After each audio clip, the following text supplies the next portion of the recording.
इस दुनिया में, बेईमानों की दुनिया में कोई सच्चा दोस्त मिलेगा। दोस्त अच्छे भी होते हैं, बुरे भी होते हैं, सच्चे भी होते हैं, झूठे भी होते हैं, वफादार भी होते हैं और बेवफा भी हुआ करते हैं। कैसे ढूंढोगे सच्चा दोस्त? कैसे पहचानोगे चेहरों को? ये चेहरे बहुत भोले हैं, ये चेहरे बहुत भोले हैं। सच मानो बारूद के गोले हैं, ये चेहरे बहुत भोले हैं। कैसे पहचानोगे? सुबह का चेहरा कुछ है, दोपहर का चेहरा कुछ है, शाम का चेहरा कुछ है। आदमी गिरगिट तो 5-7 रंग बदलता है, लेकिन सुबह से शाम में आदमी तो हजारों रंग बदल लिया करता है। कौन है सच्चा दोस्त? किसे मानोगे मेरा दोस्त सच्चा है? जिंदगी बीत जाएगी, सच्चा दोस्त नहीं ढूंढ पाओगे।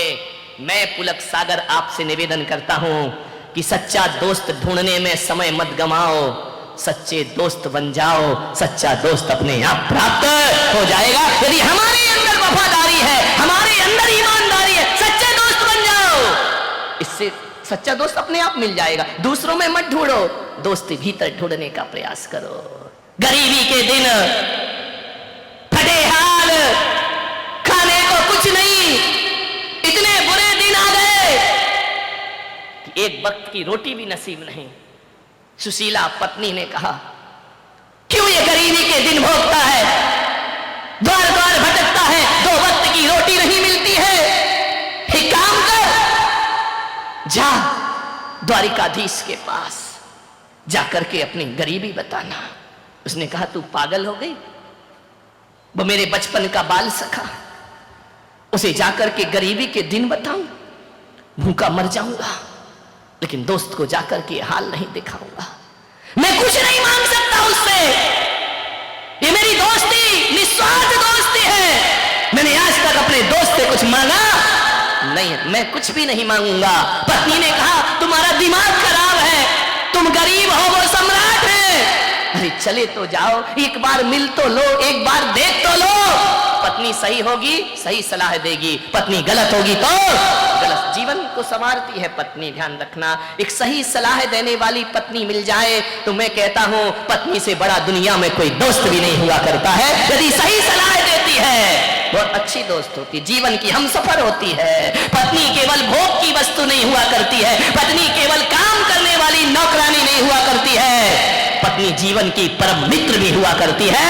और परम मित्र ऐसी होती है कि दशरथ के युद्ध में यदि पहिया गिर जाए रथ का, तो पत्नी उंगली लगा करके रथ को युद्ध के क्षेत्र से बाहर कैकेयी लेकर के आ जाती है। पत्नी भी एक मित्र होती है, ध्यान रखना। जाओ तुम द्वारिकाधीश के पास। उसने कहा, तू देख, ज्यादा जिद मत कर। बोले, एक काम करो। बोले, क्या? मत मांगना, मिल लो। अब जाने की तो जल्दी मची। मिल लो, ये शब्द बड़ा समझ में आया उसके।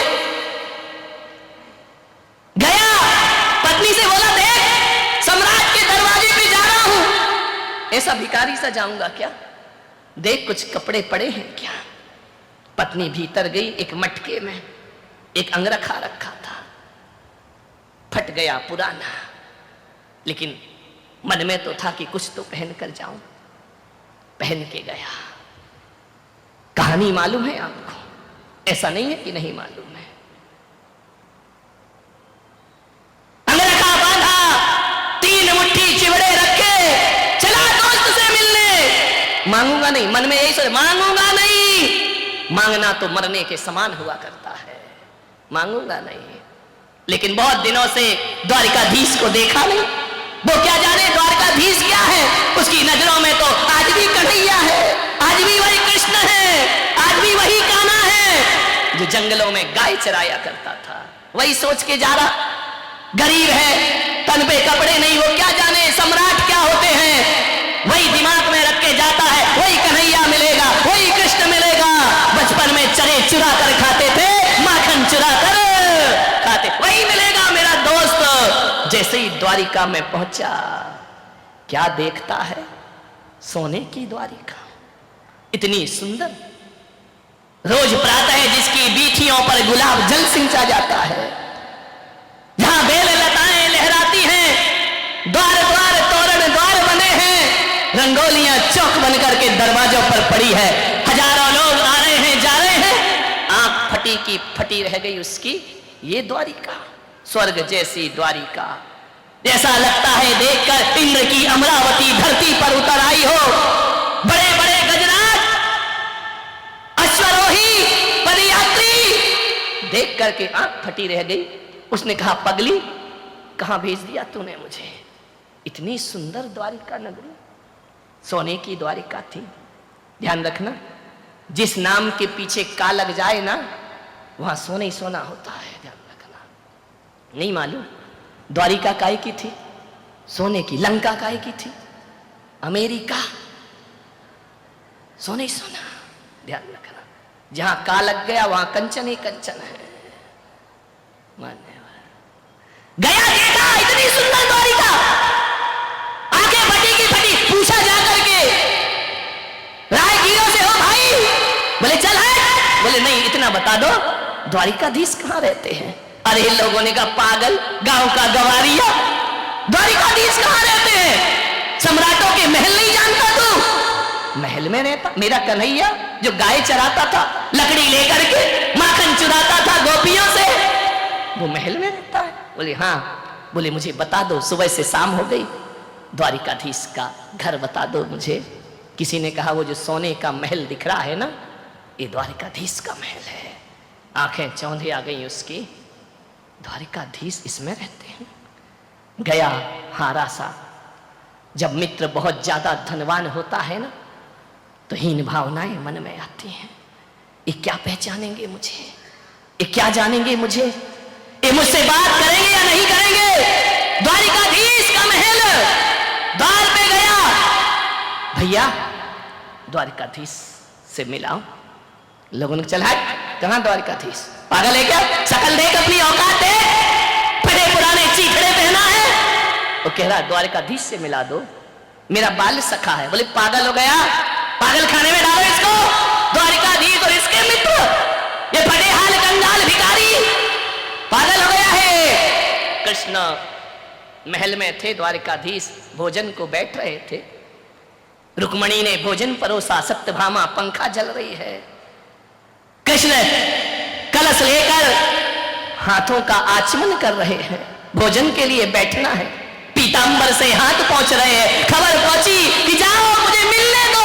ये शब्द टकराए द्वारिकाधीश के कानों में। उन्होंने कहा, कौन है? सेवक गए, महाराज कोई एक भिखारी आपके दर पे आया है। भिखारी इतना जिद क्यों कर रहा है? पता नहीं महाराज, दिमाग खराब है उसका। क्या नाम है? बोले नाम तो कुछ बताता नहीं। बोले क्यों? पूछ के आओ वो कौन है और कहां से आया है। सैनिक दूसरे दौड़े आए। बोले महाराज एक भिखारी है, आंखों में कीचड़ है, पैरों में पदत्राण नहीं है, कपड़े फटे हुए हैं, एक कंगाल है, मानसिक रूप से विक्षिप्त है, अपना नाम सुदामा बताता है। सुदामा मेरा मित्र। हाथों में कलश लिए थे, कलश फेंका कृष्ण ने। भागे, दौड़े दौड़े भागे द्वार की ओर, दरवाजे की ओर। अरे पागलों से वहां क्यों खड़ा कर रखा है? उसे भीतर लेकर आओ सम्मान के साथ। महाराज आप नहीं समझ रहे ये कौन है? अरे छोड़ो, कहते हैं नारायण। कृष्ण दौड़े दौड़े भागे, पीतांबर नीचे गिर गया। जाके देखा सुदामा खड़ा है। पगले देखा सुदामा ने पीतांबर वस्त्र धारण किए, मोर मुकुट धारण किए, नारायण श्री कृष्ण। राजसी के पासाद में द्वारिकाधीश, नजरें झुका ली सुदामा ने। कृष्ण ने कहा, मित्र तुम यहाँ कैसे खड़े? ये क्या हाल बना रखा है तूने? लिया कृष्ण ने और आलिंगन बद्ध कर लिया अपने मित्र का। मान्यवर शायद तुम्हारे रिश्तेदार भी वो प्यार नहीं दिखाएंगे जो प्यार एक दोस्त और मित्र से प्राप्त हुआ करता है। लपेट लिया आलिंगन में। संकुचित है सुदामा, क्या करे? इतने बड़े सम्राट और मैं कहां का कंगाल भिखारी। हाथों का सहारा देकर कृष्ण ले गए। रुक्मणी ने देखा, कौन है? इतने सम्मान से लेकर आ रहे हैं। ले जाकर के बिठाया ऊंचे आसन पर। रुक्मणी से कहा, इसके पैर धो, देखो कैसे पैरों में बिमाई फट रही है, खून रिस रहा है। पागल कहीं का, पदत्राण भी नहीं पहनता है। कलश से पैर धोए, संकुचित है सुदामा। ऐसे भी कोई दोस्त होते हैं दुनिया में। ऐसे भी कोई मित्र होते हैं दुनिया में। पैरों को अपने दुपट्टे से पोंछ रहे नारायण कृष्ण, आंखों से आंसू गिरा रहे। पगले, ये क्या हाल तेरा है, ये क्या परिस्थिति बना ली तूने। चल स्नान कर। स्नान कराया, गुलाब की पंखुड़ियों के जल से स्नान कराया, सुगंधित लेप लगाए।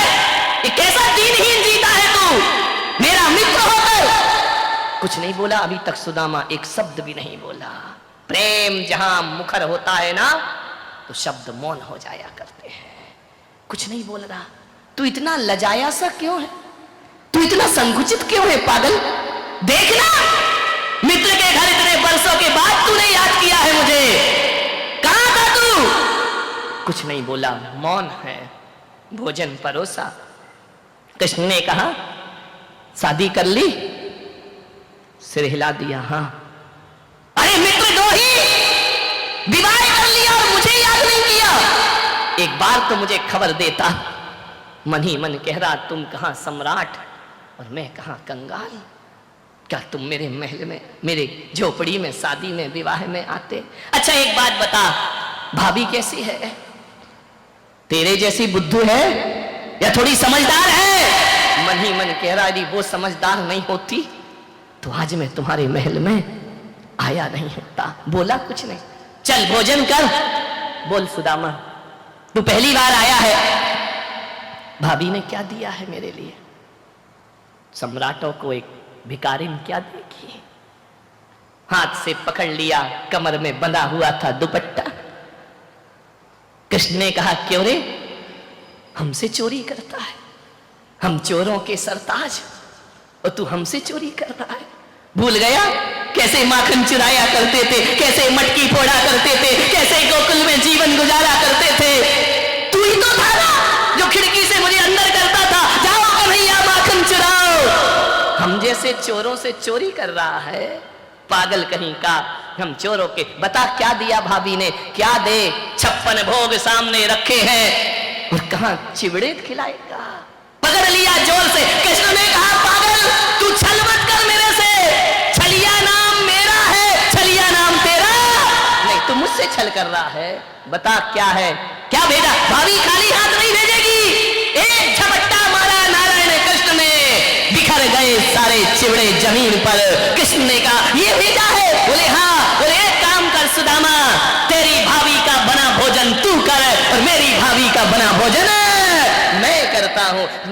सुदामा ने कहा, नहीं कन्हैया ऐसा मत करो, पहली बार शब्द निकले, ऐसा मत करो, मुझे शर्मिंदा मत करो। कृष्ण ने कहा, पागल है क्या, ये देख मोहन भोग कर, ये 56 भोग कर। जमीन पर गिरे हुए चिवड़े नारायण कृष्ण ने उठाए, एक मुट्ठी खाई, आनंद आ गया, प्रेम बरस गया। दूसरी मुट्ठी खाई और भी आह्लादित हो गए कृष्ण। तीसरी मुट्ठी खाने लगे, रुक्मणी ने हाथ पकड़ लिया। ठहरो, सब कुछ आप ही ले लोगे तो हमारा क्या होगा।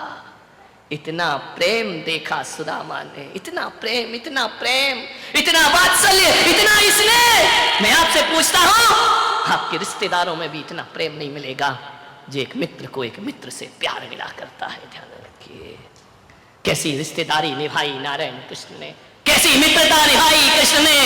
रुक्मणी ने हाथ पकड़ लिया, ठहरो ना, सब इसे ही दे दोगे तो हमारा क्या होगा। सुदामा ने कहा कि मुझे दे कहां रहे हैं, ये तो जो 3 मुट्ठी चिवड़े लाए वो भी खा। रुक्मणी ने कहा, नहीं प्रभु हमारा भी ध्यान रखो। 1 दिन हुए, 2 दिन हुए, 10 दिन हुए। सुदामा सोच रहा है कि कृष्ण कहेंगे कुछ ले लो, गरीबी मिटा लो। कन्हैया भी काहे को बोलने वाले हैं।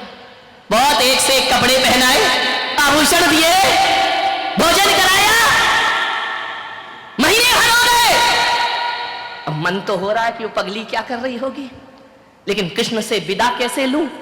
यदि मैं विदा हूंगा तो ये कुछ देने वाले और मांगना मेरे सुख। मैं मांगूंगा तो बिल्कुल नहीं इनसे, सम्राट से, स्वाभिमान से जीते थे सुदामा।